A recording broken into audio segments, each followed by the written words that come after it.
Hi guys, this is Best Chinese Clothing. Today we'd like to introduce you this Yisan-style Hanfu Belt. Its distinguishing feature is that it consists of two straps connected by two buckles. Here is the front and here is the back. So when you fasten it, the two buckles will be positioned on the left and right sides of your waist. This one features some patterned square and circular metal pieces as decoration, but these are not essential characteristics of it.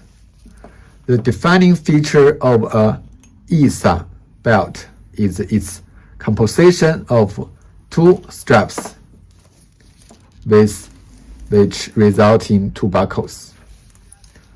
Thanks for watching, and if you like this video, please hit the like button and subscribe to our channel. Bye.